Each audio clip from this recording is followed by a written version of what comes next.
Today we're going to talk about 5 health and behavioral change myths or concepts that are actually completely wrong, that are yet and still to this day believed by most experts, by most even behavioral change experts, by most motivational speakers, by most gurus and people that are giving you advice, by your grandma, your uncle, probably yourself, and it's really harming you. So today I'm going to break it down why they are wrong and what you need to replace them with. Now, behind me you see the number one thing, and I'm covering it for a reason, because I want to really lay out the foundation first. So I'm going to attack and be somewhat aggressive with tackling these ideas, because the ideas that you believe in have massive consequences for your life, for your behavior. They can be essentially the main driver, the main thing that is controlling whether you end up achieving something or not. Now, I'm not of the belief that psychology is everything, as you see about the entire framework I use. I believe in biology. I know the interaction between biology and psychology. It's highly complex. And then we get into execution and behavioral control and the actual scientific strategies. It's not all in psychology. It's not all about emotions. It's not all about feeling good. And there is a really more sophisticated way to do this. And I actually have an entire framework underneath here that I'm going to show you if you just stick to the end. And I think I failed covering here. But so let's get down to the first principle. The first myth that is very, very wrong and harmful is that motivation is bullshit. So here I have, is motivation bullshit? No. And anyone that says that motivation is bullshit doesn't understand what motivation is.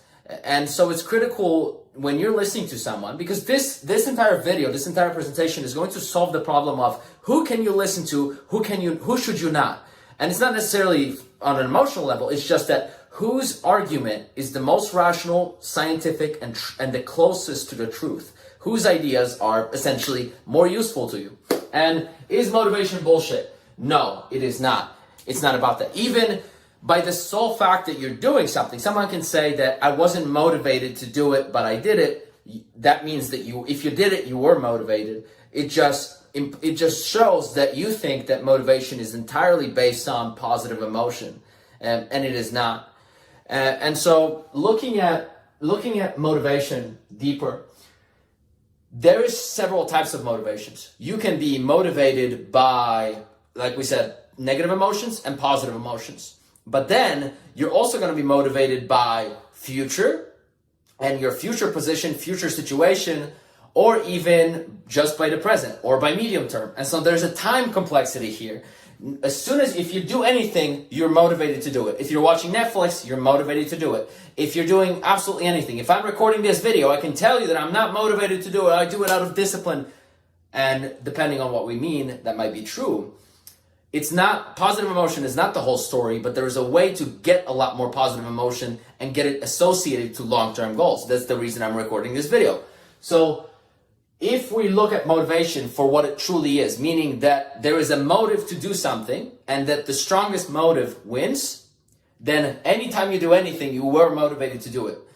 And I'm going to introduce you to a lot of mechanisms here that determine whether you're motivated towards abstract goals, for example, principles, different like ideal self, an ideal, a certain way that transcends reality. And that has massive effects on motivation. There's a reason that religion is one of the main drivers of human beings' motivation. Is because it's at the most abstract level. It transcends every situation, and so it applies to every situation.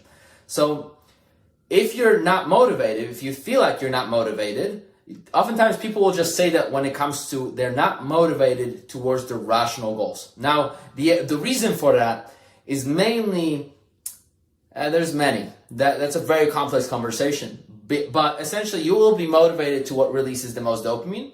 And if you have low serotonin, your impulse control is going to be removed. And so as your serotonin drops, for example, if you have a status defeat, if there's a lot of stress, if there's a personal failure, if your serotonin drops, you suddenly get less executive function. Executive function consists of higher cognitive functions like planning, meta-awareness, different ability to look out into the future, which all of those benefits come from turning off your stress response, or many of them come from turning off your stress response and the positive emotions that entails. But it's also going to allow you to become motivated towards abstract goals. It's going to is going to become more motivating to pursue your ideal. So as we get safer, we start to think more about the future from a reward perspective. As stress goes up, our desire to avoid increases. So if our stress is high, we just don't want to die. As soon as the stress drops, which is why, but if your nutrition sucks, if you have certain addictions like alcohol, if you are over-exercising, if you're making mistakes, or if you have micronutrient deficiencies, which 90% of Americans have over 6 different micronutrient deficiencies, pretty much everyone has very suboptimal levels of micronutrients unless you're hyper proactive about it. And even for me, I'm going to have certain micronutrient deficiency. I'm going to have certain aspects of my biological mechanisms that are suboptimal, potentially due to the concussion, to the whiplash, to the cervical instability, because the dentist in Poland put mercury into my teeth. There's going to be problems that we have no control over. But essentially, biological stress will end up affecting that mechanism, and it will end up affecting your motivation for long-term abstract future goals and your ability to handle responsibility and take on a load. Because essentially, as soon as you pick a goal, as soon as you set an ideal, that ideal becomes a judge. And now, if you're not strong enough, you're going to be crushed. So only once you're extremely strong will you be able to handle a very, very difficult ideal to uphold, a very high standard for yourself. And so there is an entire biology, psychology interaction there. If your biology sucks, your psychology will soon be forced to abandon high standards and start living like a low status creature with low serotonin. So serotonin plays a major role, but motivation is essentially not bullshit. Motivation is a highly sophisticated system that is adaptive and is trying to operate between sacrificing the present for the future during safe times and sacrificing the future for the present during bad times. And most people will live in a stressed situation, even though they have to forever, because the stress response is the challenges placed on our cortex are so high that unless you have a very sophisticated way of dealing with this, like the process we've developed for my clients and I, you're going to have a really bad time, and your stress response is going to be active all the time, because the stress response can be activated by a single thought, by a single piece of information, by a single exposure to, higher or lower status, or the status game is being played out, or you think that success is no longer available, or even by certain beliefs that you extract out of your environment. Your family, your friends are going to have beliefs that are unsophisticated, that can destroy and kill their ideal, which gives comfort in the moment, but will sacrifice the future. So for example, getting rid of ambition, getting rid of motivation, getting rid of an ideal to uphold is something that human beings will do during stressful times. That's the first biblical story of real humans, because first we had Adam and Eve. They weren't really humans because they were really made by God, but as soon as Cain and Abel were there, it was the story about sacrifice, and motivation is a story about sacrifice. So the first thing that those human beings did was that they, Cain decided that he wanted to kill his ideal. And that story in the Bible is there for a reason, because it talks about that what happens when you end up killing your ideal, what ends up happening when you're no longer aspiring to something higher. Now, at the same time, the ideal is unattainable. The ideal is unattainable. Yet, you have to move towards it. What happens when you abandon the game? Hell, bad things happen, right? So that's a little biblical reference for you. But essentially, is motivation bullshit? Hell no. Anyone that says this doesn't understand what motivation is. So, because I don't want this video to be too long, please let me know, did you enjoy the motivation part? Give me a 1 out of 10. If you love the motivation, if you love the tempo, if you want me to talk slower, let me know. I'm going to try to accommodate. Now, what's the second part of this? And actually, I'm gonna potentially stick to this. I'm going to save this for the solution here. So that's the first myth. That's myth number 1. Is motivation bullshit? No. So, what's the second one? The second myth is really that more effort is always going to be better. That it's all about more effort. It's all about pushing harder. It's all about pushing harder. But I can tell you that this serotonin system is not going to get hijacked. You need to actually address the deeper causes. And more than likely, you're doing maximal effort right now. Most people live their life at maximum effort. And it's only until we switch certain things around that you're going to really get better results. But I've made a video about this before. about how, for example, you can't effort your way into health. Now, you could effort your way into fitness for a little bit, but not really world-class health, and especially not cognitive performance, which is, guys, your cognitive performance is going to govern your financial potential. Can you start a business? Well, depends. How high is your cognition right now? And your cognition is not static. It's something that changes constantly. If you had poor health as a kid, well, now you're having a really big setback, like I did. Now, one of the things I encourage parents to do is optimize your health so that your children get that advantage of a healthy brain, of massively strong cognition, because that's all about brain health. Now, effort is not going to get you there, because effort is really the adrenaline circuits, but it's really about the capacity. Now, you can develop the capacity, but you can do that through strategy, not effort. And we're going to go into more of that why, but I'm going to go into the next one. Now, the third one is really thinking that consistency is your problem.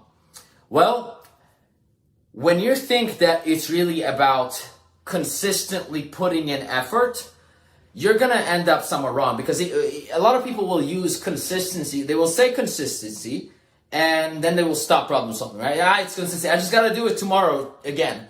Well, there's many things that can predict whether you will do it tomorrow or not.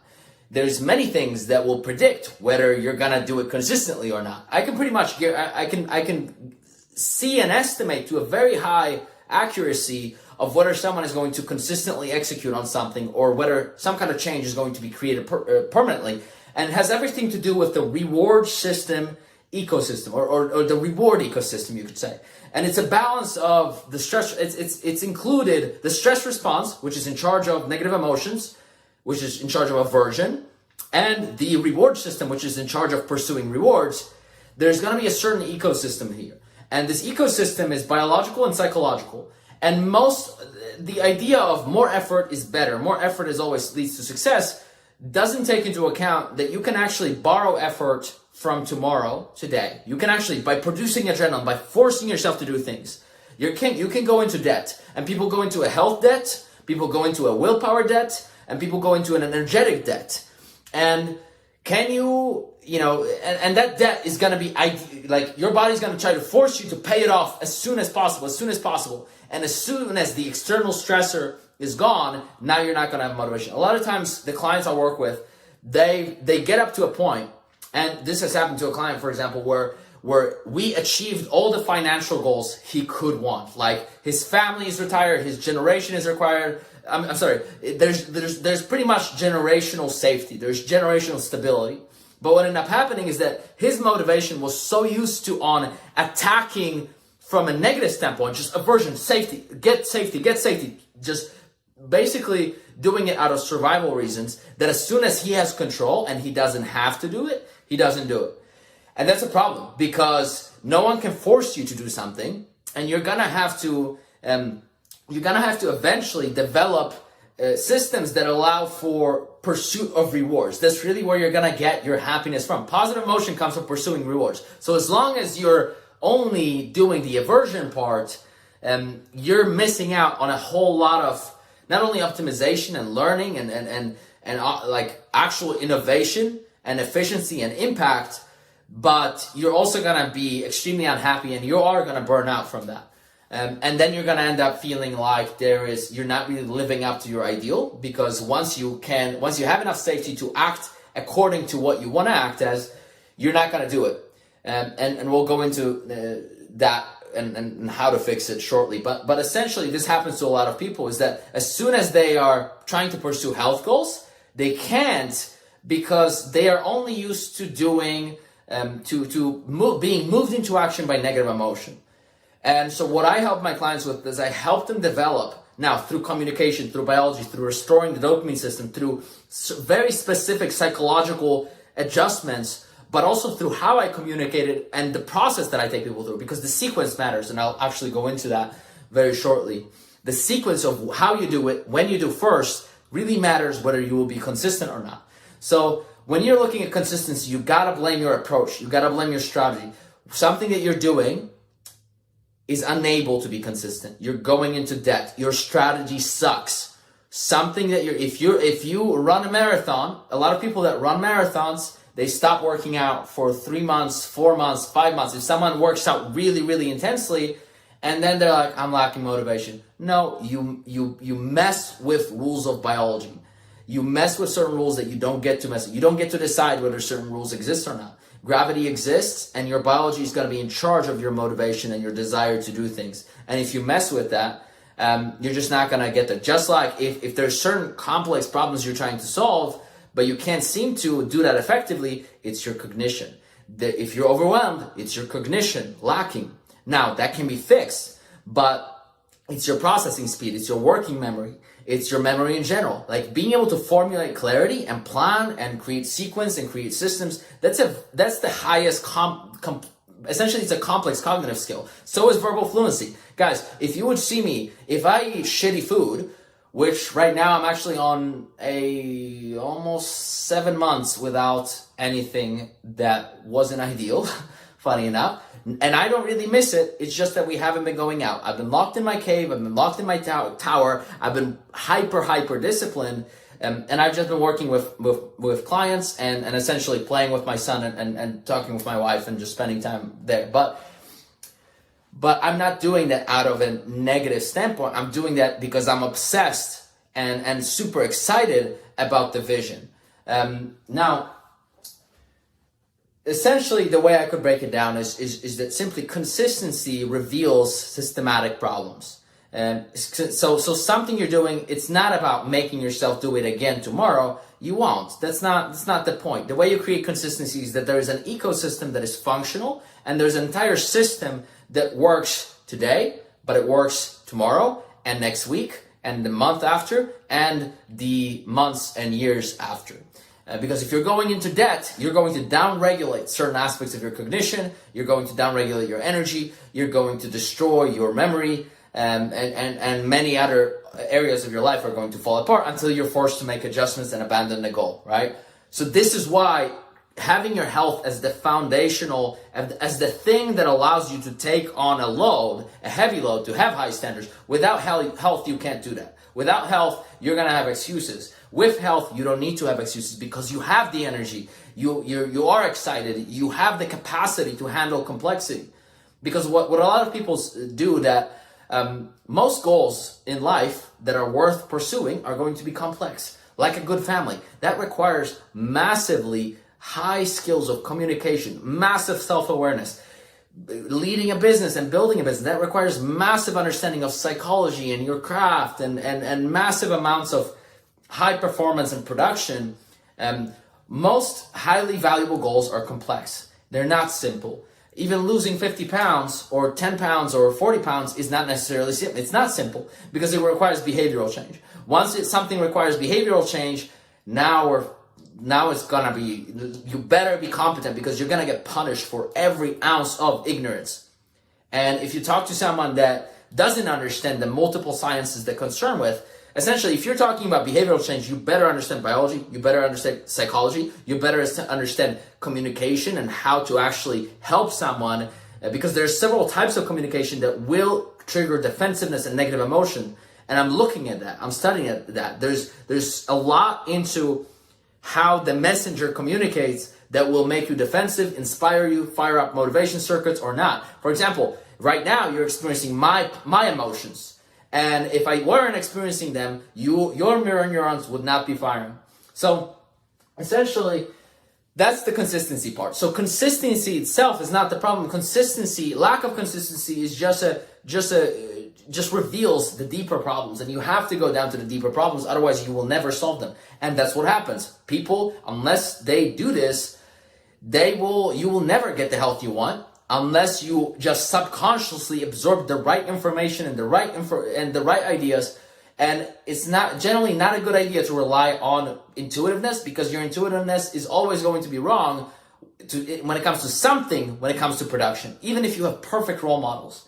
So you need to destroy your intuitiveness as soon as you want to produce results, because your intuition is wrong. Right now, if you're not getting the results in any domain of your life, then your intuition is wrong. And if you are not getting the results in your health or behavioral change, that you are desiring, then your intuition is wrong and you need to replace it with better ideas. So now on to the last one. Or actually there's two. No, there's the last one here. No, there's two. Consistency was third. So the fourth one is really the concept of self-sabotage, and that just because you're self-sabotaging, meaning doing behaviors that are technically harmful to you, not helping you at all, right? But they are. That's why I have this tone. That self-sabotage is an indicator that you hate yourself or you don't love yourself and that you need to do more self-love. Or that it requires more, self-love essentially. Now, what I'm gonna do is I'm gonna first show you which aspects of that are true. So there is a trait called self-compassion, and which is essentially predicts self-forgiveness, and that predicts how fast you'll bounce back from challenges. If you lack self-compassion, which often comes if you withdraw compassion from others, then you'll be ruthlessly, irrationally brutal onto yourself and you'll weaken yourself. A lot of people do that, especially people who have adopted the shadow of the king, which is the tyrant. Because tyrant withholds empathy, often in order to produce, to create production and produce results. But what it ends up being is that it ends up biting them back, because self-compassion is needed to a certain degree. Now, there can be too much self-compassion, or not necessarily self-compassion, but delusion, that being a lover invites. Now I'm bringing in the archetypes. And I'm gonna make sure to mention it in the title because it's important that you guys have this background, and you're gonna be fascinated by it. But essentially, self-sabotage is not that you hate yourself necessarily. It's that your drives are misaligned. There's multiple directions. You're not integrated, right? The name of my program is called the Integrated Individual, and it's that for a reason. Now, it's not a fancy marketing name, but it's the most accurate and it's the most reflective of what happens when we integrate 4 different aspects of our psyche, which I'm going to bring in here. Now, there's science into each system. So while it's archetypical, it's the eternal pattern of people. It's not a woo-woo concept. It's not the secret, which I'm going to cover next. It's deeply rooted in biology. The archetypes are. And I'm going to get into that shortly. And lately, both on sales calls and with clients, people have been absolutely blown away at the process that I take them through, which I'm going to show you, some of this process. And by the way, if you want this process applied to be, if you want this level of problem solving applied to your problems, to your goals, to your results, then all you have to do is book a call with me. I've actually been collecting several testimonials of people that did not buy, that weren't able to, or now wasn't the time. But I want to show you their experience because people on these calls are having massive breakthroughs. They're having massive realizations about why they have been behaving the way they do because we apply this powerful framework that took me, 15, 20,000 hours to really collect and apply. And at this point, every single framework that I've ever come across in my life has been collected under a set of meta framework. That collects all the frameworks and organizes them. So within the 4 human powers, biology, psychology, execution or performance, and leadership or influence or communication, there is a lot of frameworks that I'm using that are all integrated that will help you problem solve at the next level. Now, coming back to self-sabotage. So self-sabotage is going to be misalignment of drives, but it's really, there's more than that because it assumes that we don't have multiple personalities or we shouldn't have multiple drives or that it's somehow uncommon. No, we all have multiple drives. We have the desire to be safe now, but we also have the desire to have results in the future. We have the desire to be safe, but we also have other people that we want to be safe. We have the desire to spare energy, but we also having to balance. Self-sabotage is normal. It's all about, have you created a philosophy? Have you adopted a set of ideas, and most importantly, have you adopted a strategy that can kind of connect the philosophy and the ideas and the beliefs together with the mindset that is optimal for production? Because if you're self-sabotaging, generally that's going to be sabotaging your ability to get results, which means sabotaging your ability to produce. Well, production has a cost. Production requires massive energy. It requires hyper hyper motivation that is also costly, can be costly. And that's not free. Nothing in your body or your beliefs or your psychology is free. Everything has a cost. Everything has a trade-off. Everything is a sacrifice. Back to the biblical story. But essentially, self-sabotage is just, you have to understand which drives are involved and what are they after. And you're going to see this in the archetypes. But the ideal is to align all of them in one direction so that they all march and serve the right purpose. And I'm going to present that to you here after this point. So number 5, myth. It is, guys, it is The Secret. Now, before I continue, I was inspired. When I was younger, I was inspired by The Secret. I was inspired by the idea that your thoughts create your reality. And indirectly, they do. And on an abstract level, The Secret and manifestation can be true because your dopamine system is constantly on the lookout for everything that is relevant to your goals. Like my dopamine system, anytime anything is related to biology, psychology, execution, or leadership and communication and influence, my interest is sparked. I am now attentive. And guys, I don't watch any entertainment. I don't consume any movies. I don't listen to audiobooks at this point in my life. I've already done the consumption. Right now, I'm obsessed and I'm working on my ideas constantly and I'm improving them.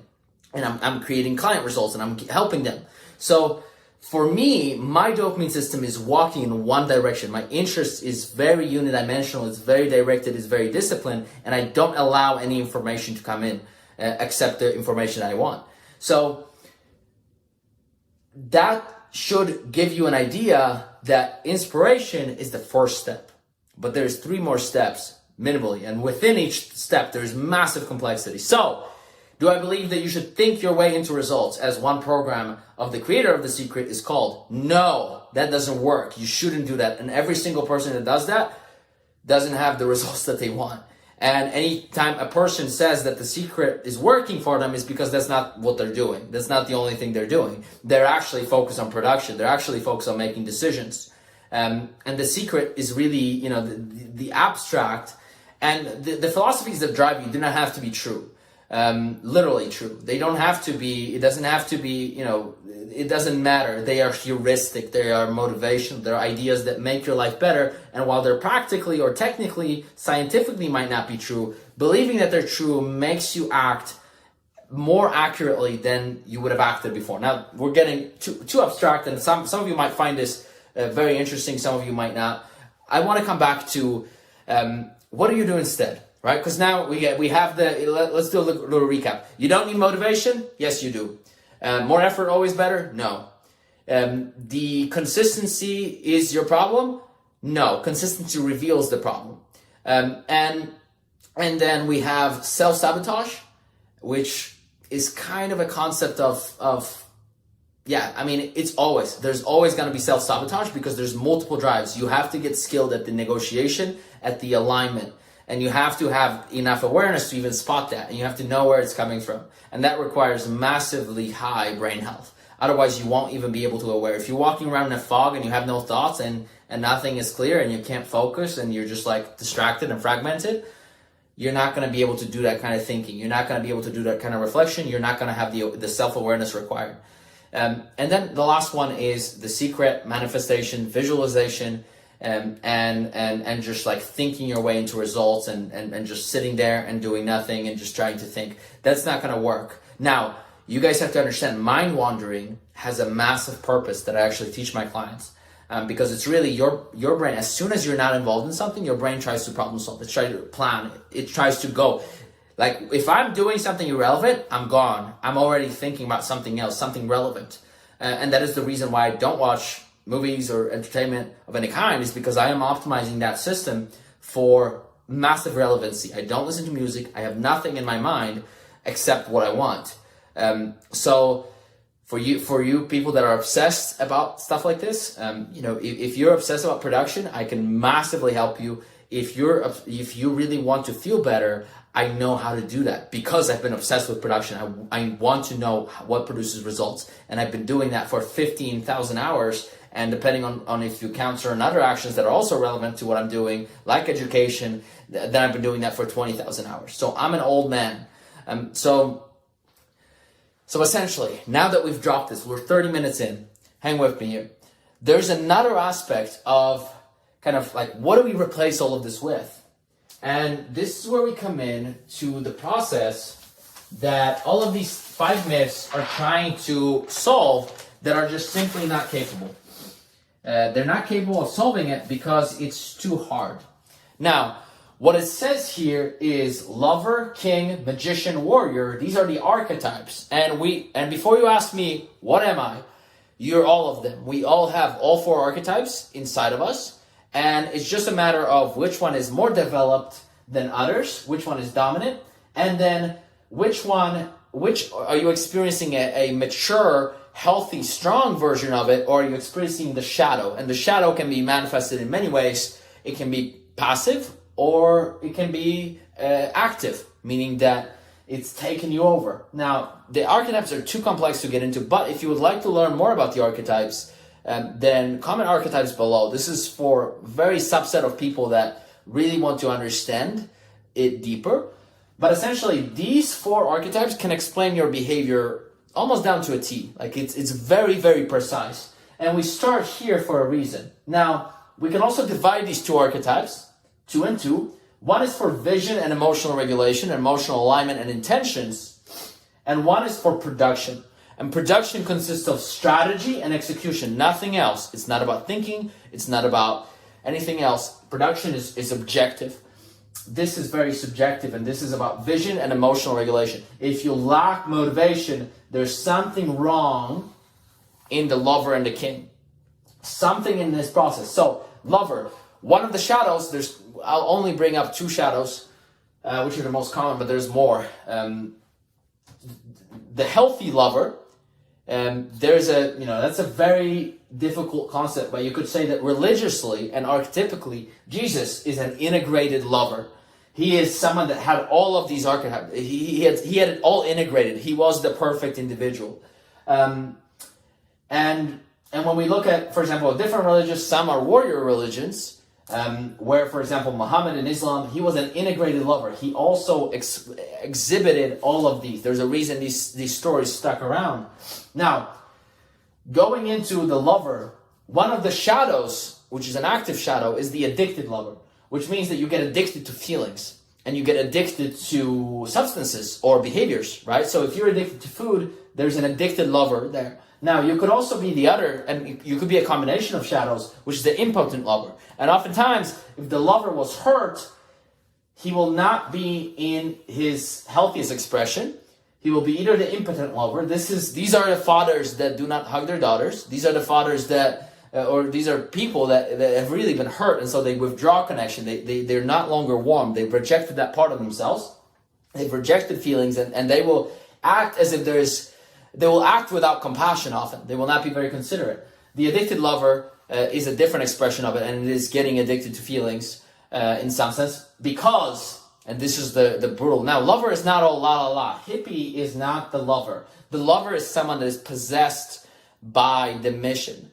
And the mission, the lover cares, essentially. And if you really care about the people around you, you're not just going to leave and be in a cave. If you really care deeply about other people and you want to protect them, you're going to have a vision, right? Like the story of Moses is about a lover having compassion for people and eventually being given a mission, a vision, a purpose, right? Because the lover receives the purpose.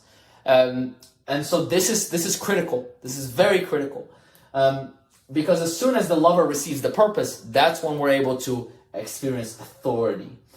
And the king or queen, so it has to be queen, I just didn't have room. The king or queen, now this is the serotonin. This is really on a neurotransmitter level. This is more here and now emotions, but also oxytocin and aspects of serotonin when it comes to caring about other people. Serotonin is important for empathy. But essentially, king is serotonin. It's your status. It's how much of an authority do you feel like. And you'll see that as soon as someone is given a mission, then the next hiccup is, do they have the authority, the responsibility, the power, which is essentially serotonin, to decide to choose direction, to say we're going there, not there. We're doing this, not this. So it's really the what. How, what are we going to do in order to fulfill the vision? And as we go down here, you're going to see that somewhere in this process, you will personally be lacking. The shadow of the king is the tyrant or the weakling. So if you have low serotonin, that's the weakling. If you have high serotonin, that means that your authority is not aligned with the lover. You're not compassionate.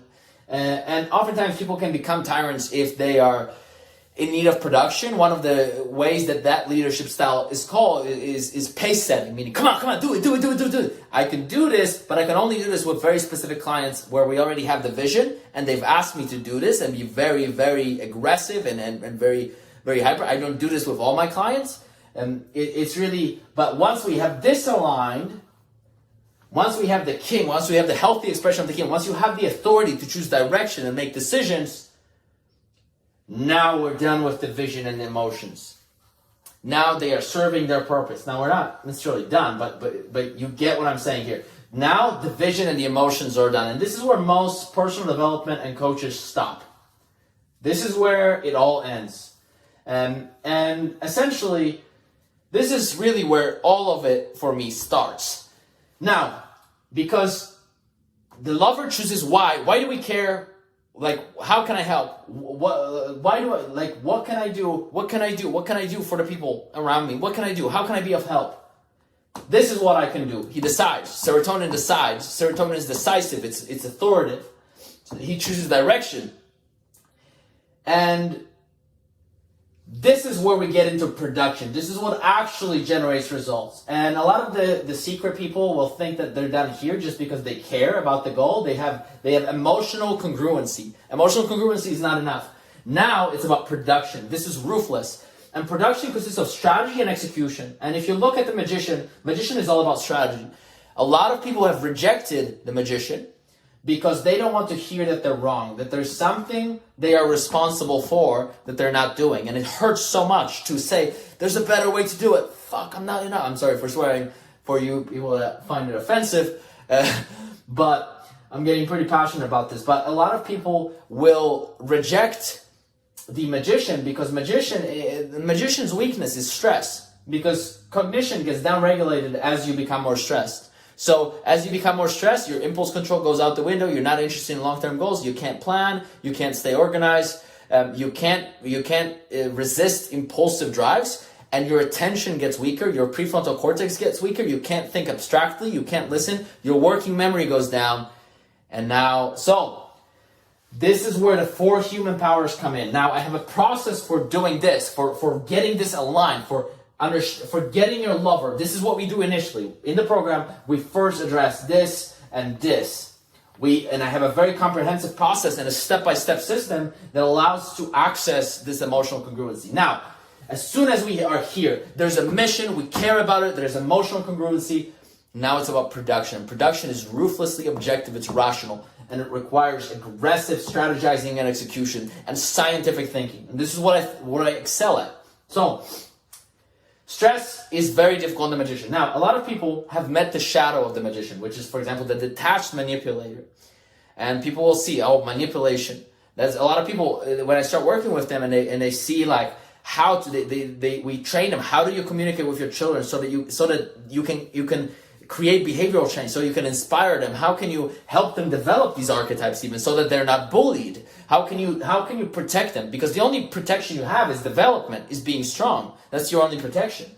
And so when it comes to the magician, many people have met the shadow of the magician, which is the detached manipulator, but magician is really the archetype of strategy. It's of optimization. You will see me criticizing the warrior spirit because warrior is not enough to achieve results.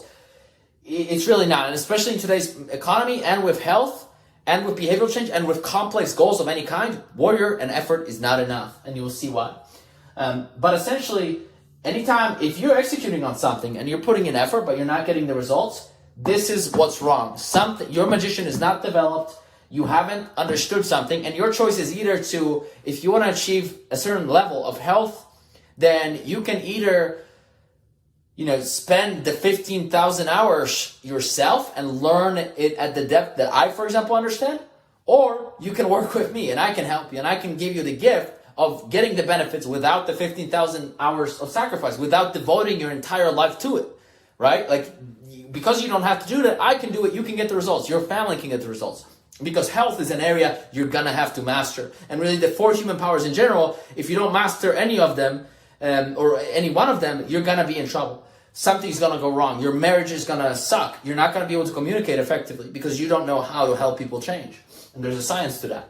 And so the magician, there's a lot of different sciences that an engineer could be a magician, but then when it comes to other aspects of it, let's say their health or communication or leadership or influence, or even their ability to be self-aware and learn and develop and connect and communicate in the right way to inspire this in others, maybe that will suck, right? So magician, limitless complexity, right?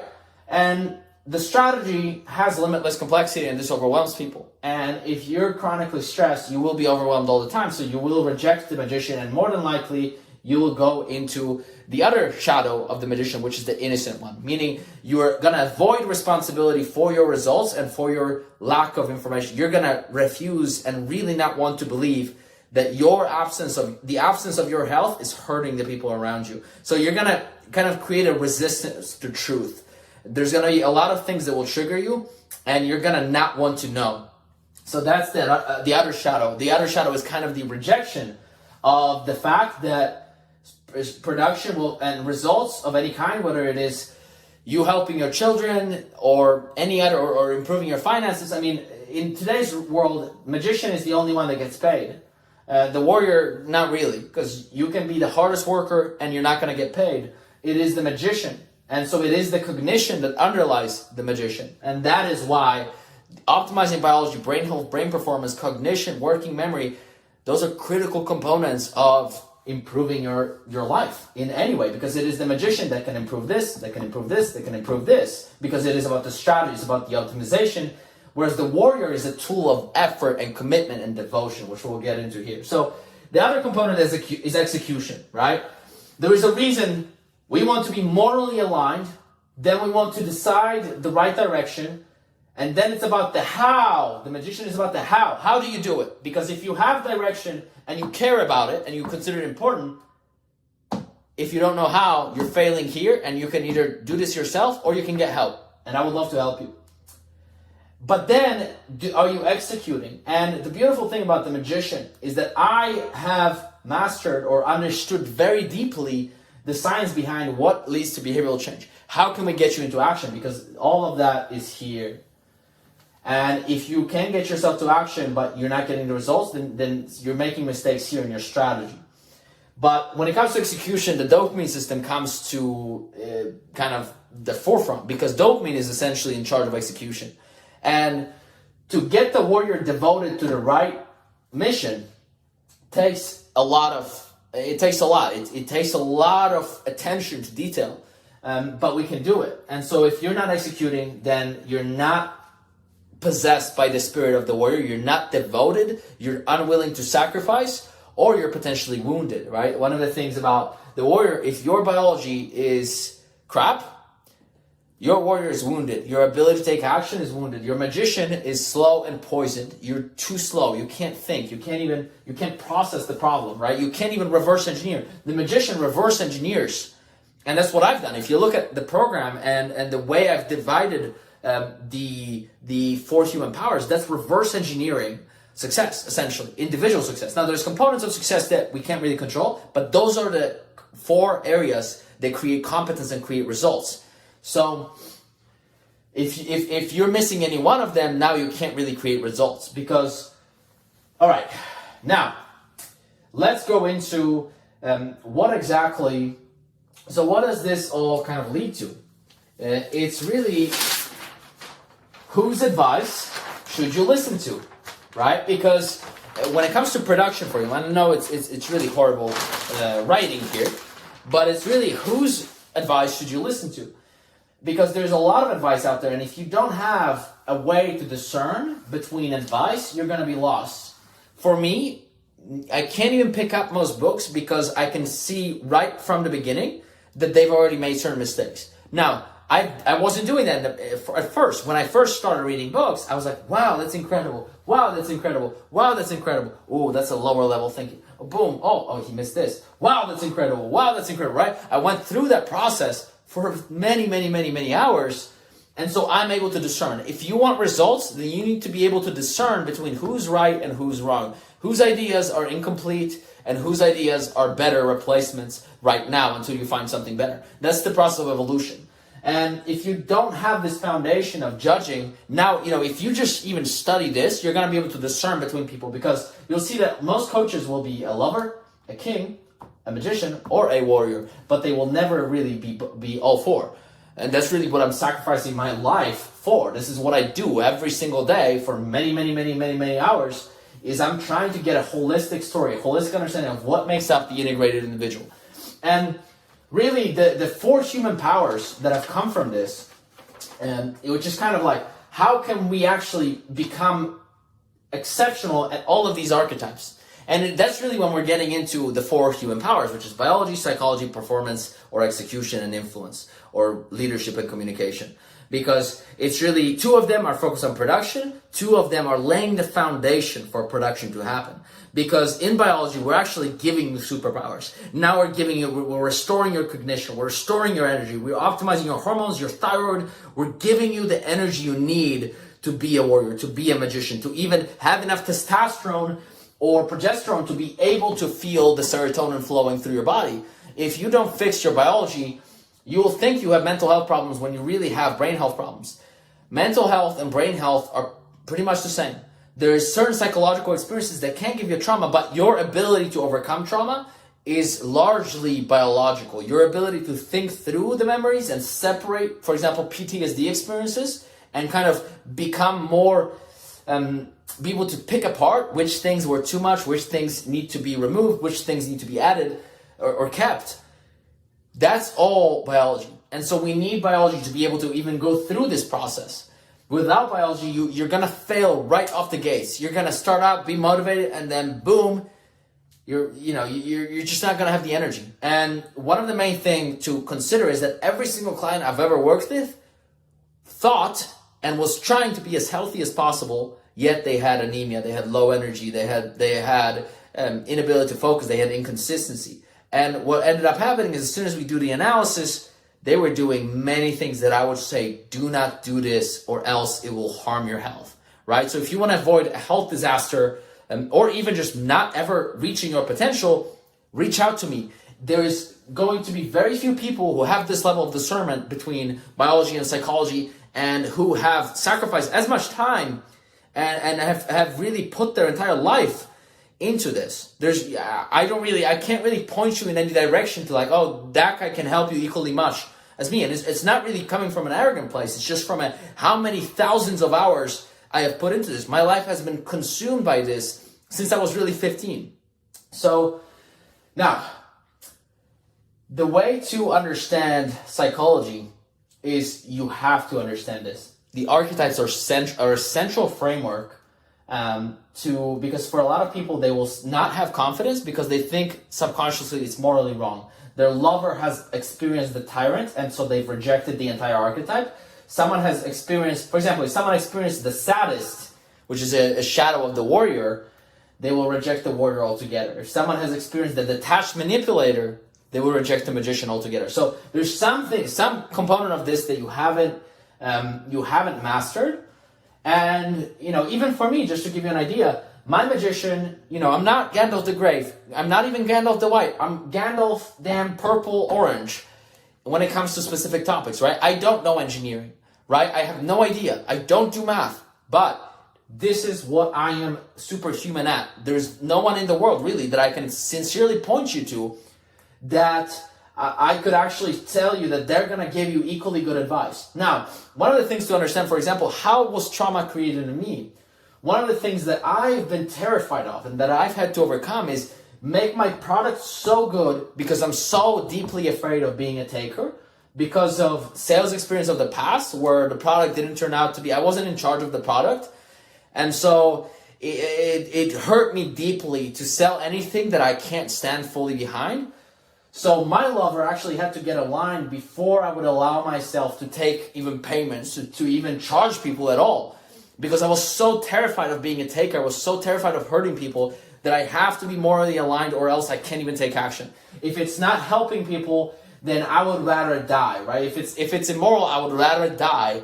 Is that level of samurai, essentially of like samurai psychology that I've adopted, and part of that for me is the warrior, because I definitely had tendencies to be a masochist, working so hard until I discovered the magician. I was working so unbelievably hard, and effort was my only tool when I didn't realize I have to pour all my energy into here, because this is what will create the ultimate results. This is what will serve the purpose and the direction the best. This is what will serve the people that I love and that I want to love, that I want to take care of the most.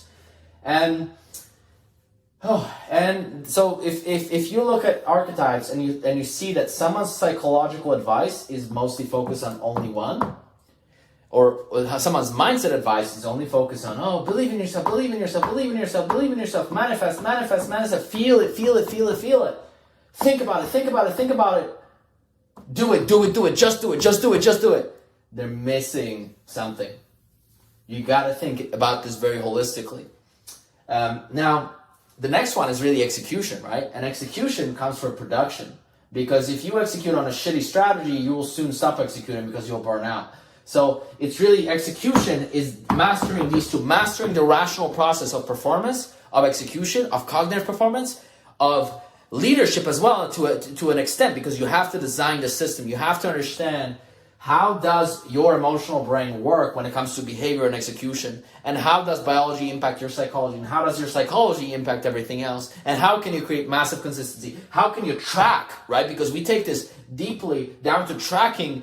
How many deep work hours did you have? What kind of nootropic combination led to the best results? And keep improving until you find the recipes, the combinations of stacks, the combination of timing, the exact time you go to sleep, the exact time that you wake up, when do you do your most abstract, difficult work, different things like that. And then we go down to the influence or leadership on communication.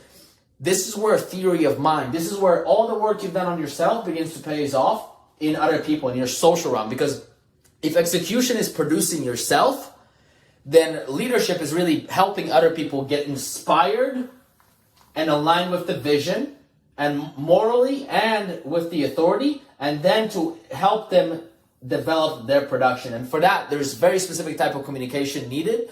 There is about 5 different leadership styles that you need to jump in between to really solve problems. You need to be able to calm down people's stress response.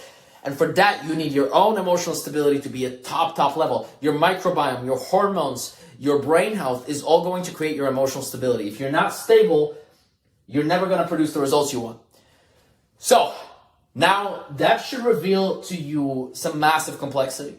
What I encourage you to do is to click the link below, which is a time with me where I can apply this process to you. I can really help you to how do you what do we do first? How do we do it? How can we actually develop? Where is your biggest limitation, right? Which one of these is your biggest limitation? What in your biology specifically is holding you back? And then we can see, okay, what inside of your serotonergic system, inside of your psychology, is holding back the king or queen, is holding you back from higher serotonin that would then give you the impulse control, calm down your stress response, and allow you to actually be happy. Because essentially, with low serotonin, you're never going to be happy. You're going to be hyper-reactive to stress. You're going to be jumpy. You're going to be afraid.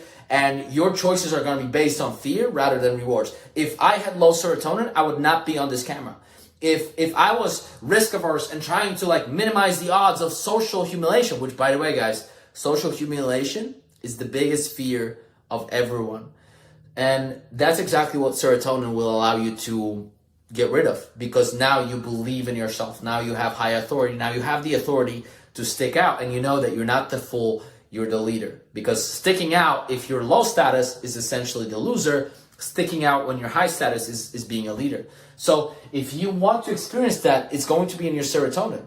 And to do that, you need both biology and psychology, because if your biology doesn't allow you to keep up with your psychological standards, you're going to disappoint yourself.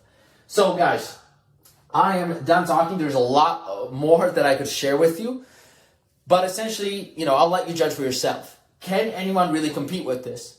I don't believe they can, and I know that I can help you the most. And one of the things I want you to consider is that the experience of the call with me is going to be incredible. Like, people say that it was like the best coaching call they've ever had, and I'm like, that wasn't even a coaching call, because these frameworks are so powerful.